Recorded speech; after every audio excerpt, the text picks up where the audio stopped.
بسم اللہ الرحمن الرحیم۔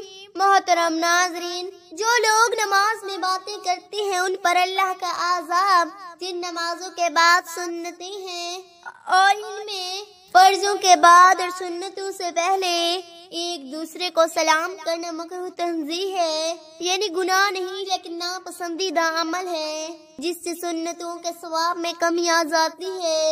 اس لیے کہ ان نمازوں میں سرکاری دو عالم صلی اللہ علیہ وآلہ وسلم فرائض کے بعد مختصر دعا پڑھتے اور اس کے فوراً بعد کاشان اقدس میں تشریف لے جا کر سنتیں ادا فرماتے تھے۔ اس بنا پر فقراء نظام نے فرائض و سنن کے درمیان مختصر دعا اور سنتیں گھر آ کر پڑھنے کی صورت میں گھر آنے کی مقدار فاصلے کے علاوہ ہر منافی نماز کے عمل کو مکروہ ناپسندیدہ فرمایا، اور چوکا سلام کرنا بھی منافی نماز عمل ہے، لہذا یہ بھی مذکورہ عہد کے تحت داخل ہے۔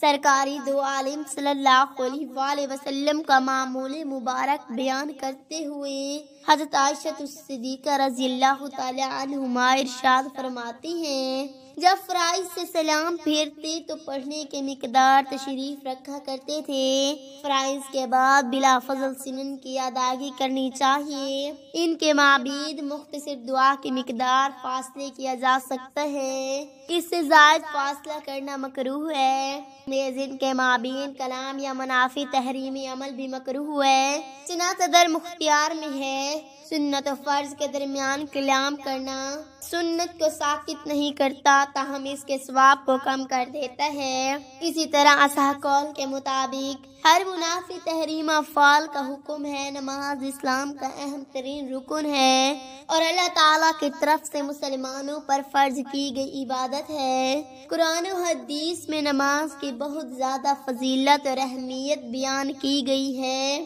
یہاں نماز کی کچھ فضائل و برکات پیش کی گئی ہیں۔ گناہوں کی معافی کا ذریعہ، نماز انسان کے گناہوں کو مٹانے کا ذریعہ ہے۔ نبی اکرم صلی اللہ علیہ وآلہ وسلم نے فرمایا کہ اگر کسی کے گھر کے سامنے سے نہر گزرے اور وہ اس میں دن میں 5 مرتبہ غسل کرے تو کیا اس کے جسم پر کوئی میل باقی رہے گا؟ صحابہ نے عرض کیا، نہیں یا رسول اللہ۔ صلی اللہ علیہ وآلہ وسلم نے فرمایا، اسی طرح 5 وقت کی نماز بھی گناہوں کو دھو دیتی ہے۔ قرب و الہی کا ذریعہ، نماز کے ذریعے بندہ اللہ کے قرب ہوتا ہے۔ حدیث قدسی میں اللہ تعالیٰ فرماتے ہیں، میرا بندہ نوافل کے ذریعہ میرا قرب حاصل کر سکتا ہے، یہاں تک کہ میں اسے محبوب بنا لیتا ہوں۔ ایمان کی نشانی، نماز ایمان کی علامت ہے۔ جو شخص نماز قائم کرتا ہے وہ اللہ کے حکم کو بجا لاتا ہے اور اس کے قریب ہوتا ہے۔ اللہ تعالیٰ نے قرآن میں فرمایا، بے شک نماز بے حیائی اور برے کاموں سے روکتی ہے۔ قلب و روح کی پاکیزگی، نماز دل کی تسکین اور روح کی پاکیزگی کا سبب بنتی ہے۔ جب بندہ اللہ کی طرف سے متوجہ ہوتا ہے تو اس کے دل کو سکون اور اطمینان نصیب ہوتا ہے، دنیا اور آخرت کی کامیابی۔ اللہ تعالیٰ قرآن میں فرماتے ہیں، بے شک وہ مومن کامیاب ہو گئے جو اپنی نمازوں میں خشوع اختیار کرتے ہیں۔ سورہ مومنون۔ نماز دنیا اور آخرت کی کامیابی کا ذریعہ ہے اور یہ انسان کو شیطانی وسوسوں سے بچاتی ہے۔ قیامت کے دن سب سے پہلے سوال نماز کا ہوگا۔ قیامت کے دن سب سے پہلا سوال نماز کے متعلق ہوگا۔ اگر نماز درست ہوئی تو باقی اعمال بھی آسانی سے قبول ہو سکتے ہیں۔ نبی اکرم صلی اللہ علیہ وآلہ وسلم نے فرمایا، قیامت کے دن بندے سے سب سے پہلا سوال نماز ہوگا۔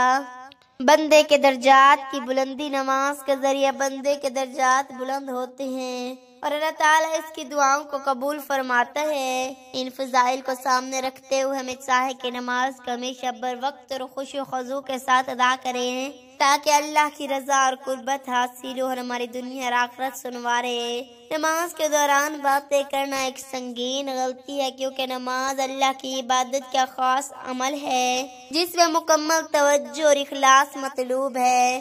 حدیث شریف میں نماز کے آداب اور خشوع و خضوع کا اہتمام کرنے کی تاکید ہے، اور ایسی لاپرواہی کو نماز کی قبولیت میں رکاوٹ سمجھا گیا ہے۔ اللہ کے رسول صلی اللہ علیہ وآلہ وسلم نے ارشاد فرمایا کہ بعض لوگ نماز پڑھتے ہیں اور پھر بھی ان کی نمازیں ان کے منہ پر مار دی جاتی ہیں۔ اس سے یہ بات واضح ہوتی ہے کہ نماز کو اس کے آداب کے ساتھ ادا کرنا اللہ کی ناراضگی کا سبب بن سکتا ہے۔ علماء کرام کا کہنا ہے کہ نماز میں غیر ضروری بات چیت اور خیال آنا اللہ کی نعمت سے محرومی کا سبب بھی بن سکتا ہے، اور اس کے نتیجے میں بندے کی نماز کے اثرات کم ہو سکتے ہیں۔ اس لیے ہمیں چاہے کہ نماز کو خلوص کے ساتھ ادا کریں اور اللہ کی طرف مکمل توجہ دیں تاکہ وہ ہمیں سے راضی ہو اور ہمارے گناہوں کو معاف فرمائے۔ نماز میں باتیں کرنا جائز نہیں۔ نماز کے دوران دنیاوی باتیں کرنا یا کسی سے گفتگو کرنا نماز کو باطل ٹوٹ کر دیتا ہے۔ نماز کے دوران خشوع و خضوع کے ساتھ اللہ کی عبادت اور اس کی طرف مکمل توجہ مطلوب ہے۔ اس لیے نماز میں باتوں سے گریز کر اللہ کی طرف دھیان مرکوز رکھے تاکہ نماز قبول اور اس کا ثواب حاصل ہو۔ نماز انسان کے گناہوں کو مٹانے کا ذریعہ ہے۔ نبی کریم صلی اللہ علیہ وآلہ وسلم نے فرمایا اگر کسی کے گھر کے سامنے نہر گزرے اور وہ اس میں دن میں 5 بار غسل کرے تو کیا اس کے جسم پر کوئی میل باقی رہے گا؟ صحابہ نے عرض کیا نہیں یا رسول اللہ۔